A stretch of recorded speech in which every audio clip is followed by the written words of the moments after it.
کا نام بھی لکھا تھا، اس کے باپ کا نام بھی لکھا تھا۔ یہ بات واضح ہو گئی کہ حلالی تھا۔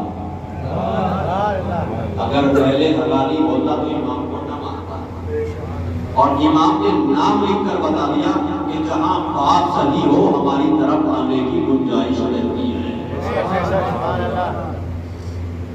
اگر ولادت صحیح ہو تو گنجائش رہتی ہے ایمان کی۔ دوستو اور میرے عزیزوں، 2 مہینے 8 دن آپ نے دیا گیا، 2 مہینے 8 دن آپ نے صفحہ اعلیٰ بچھائی، شہزادی کو مہمان بلایا، کسی نے تبرک تقسیم کیا، کسی نے سبیلیں لگائی، کسی نے صفحہ اعلیٰ بچھائی۔ سارا ارمان رہتا ہے نا کہ محرم آئے گا تو امام کا حکم ہے۔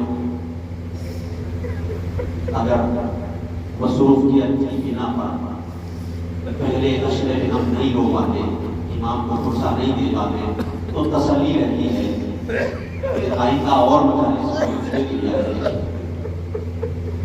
اس کے بعد پھر چہلم کا اشراق آتا ہے، تسلی رہتی ہے کہ امام کو چہلم پہ روئے گے۔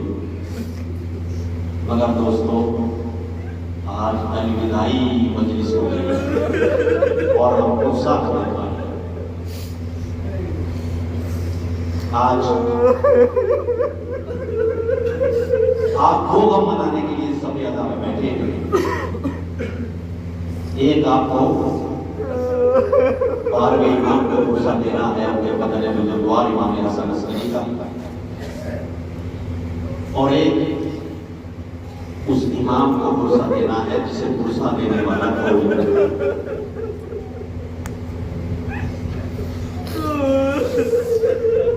اس امام کو تعزیت دینی ہے جس کو تعزیت دینے والا کوئی نہیں تھا۔ عزاداران سید الشہداء امام حسن عسکری علیہ السلام 28 سال کی عمر میں شہادت پائی ہے آپ نے، لیکن روایتیں لکھتی ہیں کہ اتنے ظلم اٹھائے گئے امام پہ کہ 28 سال کی عمر میں جب کوئی دیکھتا تھا تو امام ضعیف نظر آتا۔ دوستوں کیا رونے کے لیے یہی جملہ کافی نہیں کہ 28 سال کی عمر میں کوئی ضعیف ہو جاتا؟ اتنے ظلم اٹھائے گئے میرے امام کا۔ 8 ربیع الاول 207 ہجری کا وہ دن آیا کہ بادشاہ معتمد باللہ نے ایک اسپیشل قسم کا زہر منگوایا، کھانا تیار کرایا اور اس کھانے میں وہ زہر ڈالا گیا۔ ایک غلام کو بھیجا اور کہا کہ جا کے یہ کہنا حسن عسکری سے کہ بادشاہ وقت نے تحفہ بھیجا ہے کھانے کا۔ وہ زہر آلود طعام امام کی خدمت میں آیا، زہر اور آلود کھانا امام نے نوش کیا، اور کھانے کے ذریعے سے سارا زہر جسم میں سرایا ہے۔ اور اس غربت کے عالم میں ہمارا اور آپ کا امام اس دنیا سے رخصت ہوا ہے۔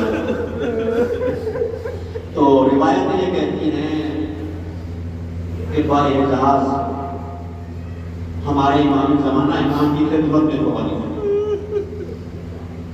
میں کہوں گا اے مولا حسن عسکری، 28 سال کی عمر میں آپ ضعیف ہو گئے، 28 سال کی عمر میں آپ نے اتنے مصائب چڑھے کہ ضعیفی کے آثار چہرے پہ نمودار ہو گئے، مگر جب آپ کو زہر دیا گیا تو آپ کا بیٹا امام وقت کا امام آپ کی خدمت میں آ گیا اور آپ کو بڑے اہتمام سے غسل دیا گیا، آپ کو کفن پہنایا گیا، اور جب جنازہ گاہ میں پہنچا تو امام کے چچا نے یعنی امام حسن عسکری کے بھائی نے نماز کے لیے آگے بڑھے، نماز پڑھانا چاہیے، تو غائبانہ طور سے میرا وقت کا امام آ گیا، ہاتھ پکڑ کے پیچھے کو کھینچ کے کہا کہ معصوم کی امام کی نماز جنازہ صرف معصوم پڑھا سکتا ہے۔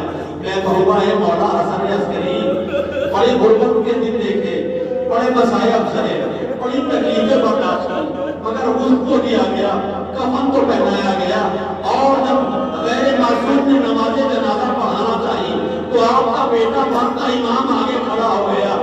آیا خبر لیجئے مولا سجاد کی، ارے جب امام کو 11 محرم کو کربلا سے بلایا گیا، ہاتھوں میں ہتھکڑیاں، پیروں میں بیڑیاں، گلے میں خاکدار کو، اور ایک مرتبہ بادشاہ امام کو دیکھتے تھے اور کہتے تھے بابا ارے آپ کے بیٹے کی بے کسی، آپ کا راجہ بے غسل و کفان۔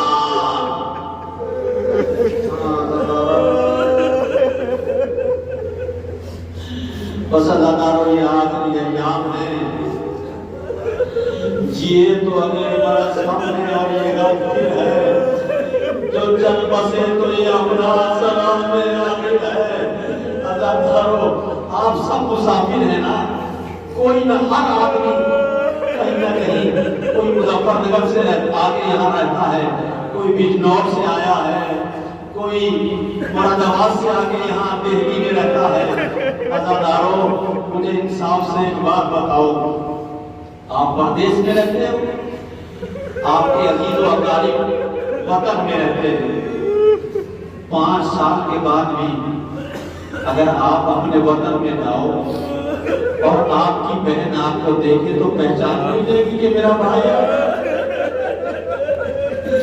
5 سال کے بعد اگر آپ اپنے وطن جاؤ تو آپ کی بہن نہیں پہچانے گی کہ میرا بھائی آ گیا، دوڑ کے نہیں بڑھ جائے گی کہ میرا بھائی آ گیا۔ لوگ پوچھتے ہیں کہ کیوں روتے ہو؟ روتے اس لیے ہیں کہ ایک رات گزری تھی کربلا میں، اور جب بیویوں کو اسیر کیا گیا اور جب کربلا سے گزارا گیا تو زینب حسین کو نہیں پہچان سکی۔ بندے ہوئے ہاتھ ایک مرتبہ ناکے سے گرایا، اور گرانے کے بعد کوہنیوں کے بعد چلتی ہوئی ایک لاشے کے قریب پہنچی، اور جانے کے بعد ایک جملہ کہا، آنکا حسین، کیا تو ہی میرا بھائی حسین ہے؟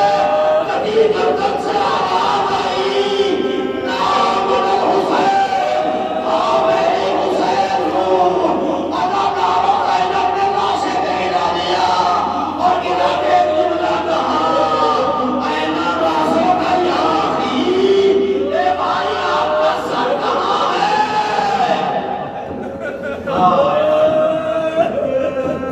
مسئلہ دارو چند جملے رخصت امام کے، یہ قافلہ مدینے میں پہنچا ہے، 1 سال 1 رات گزری تھی، زینب حسین کو نہیں پہچان سکی، اور جب یہ لٹا ہوا قافلہ مدینے آیا تو 1 سال گزرا تھا، سغرا سید سجاد کو نہیں پہچان سکی۔ چند جملے مصائب کے ہیں، یہ لٹا ہوا قافلہ مدینے کے دروازے میں پہنچ گیا، خیام لگائے گئے، سید سجاد کہتے وہ بھی امام مدینے میں چلی گئے۔ ایک مرتبہ شہزادی زینب سینے پہ ہاتھ مار کے کہتی تھی، بیٹا کس منہ سے مدینے جانا، اے میرے لال کوٹیاں اجڑی ہوئی ہے، اے میرے لال پوچھنے والوں کو کیا جواب دوں گی، اکبر کہاں ہے، قاسم کہاں ہے، اور محمد کہاں ہے؟ کہا سید سجاد، اے سید سجاد ذرا بشیر کو بلاؤ۔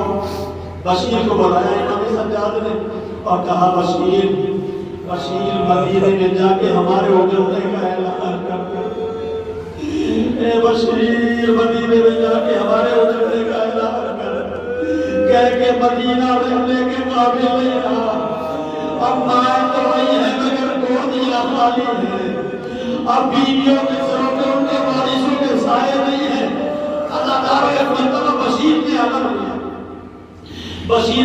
لیا اور کہا بیوی کہاں سے جا کے اعلان کروں؟ زینب کہتی ہے بشیر میری ماں کے روضے پہ جانا اور ماں کی قبر پہ جا کے کہنا، اے فاطمہ زہرا جس کو جنتی نے اپنی جس کے پالا تھا اس کی لاش پہ گھوڑے دوڑائے گئے. اے بشیر نانا کے مزار پہ جانا اور جا کے کہنا یا رسول اللہ جس کو کاندھے پہ بٹھاتے تھے وہ دوڑتے ہوئے گھوڑے سے گرا. اے بشیر بھائی حسن کی قبر پہ جانا اور جا کے کہنا اے مولا حسن قاسم تقسیم ہو گیا. اے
پھر مل گئی